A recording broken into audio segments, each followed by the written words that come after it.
Hi there, this is Paige with Stmpgrl here on YouTube, and welcome to my channel.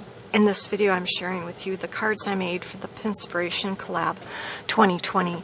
This is hosted by Kim, who is Kreationsby Kimber, and there's several of us that are participating in this collaboration. Links will be posted down below in the description box to their channels. So my inspiration piece was this card that I found on Pinterest. It's from Sue's Card Craft, and I'll try to remember to leave a link down below to this pin so you can check it out.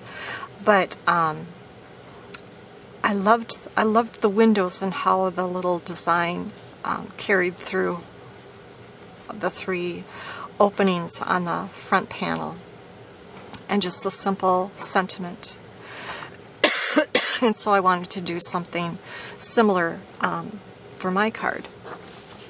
So this is what I made.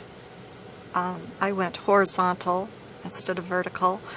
I made a template out of some scrap cardstock. This piece measures 4 by 5.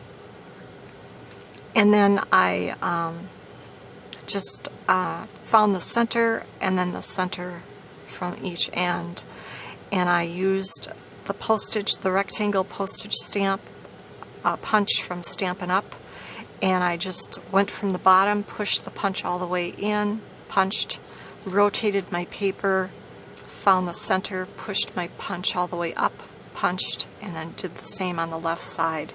And then I used this template to kind of hold up against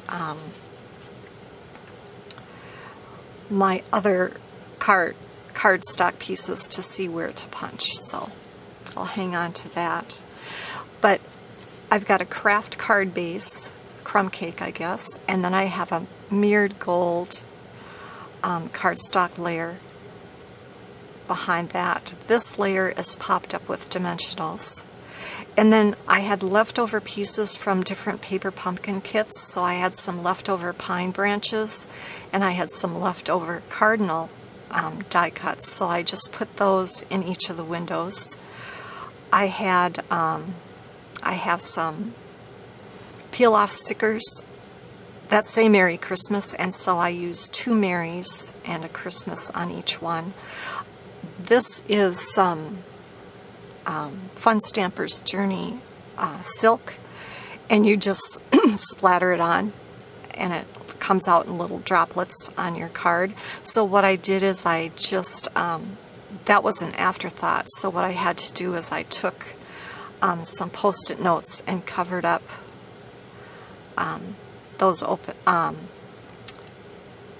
openings, and then just splattered in these 3 spots. And then the inside of the card is just a simple stitched white layer. So I ended up making 4 cards. They're all the same, just the birds are a little bit different. These die cut birds are facing that way. So I have 2 with the birds going that way and 2 with the birds going the other way, but I thought they turned out really pretty. So here was what inspired my card. I'd like to thank you for joining me, and now I'm off to create.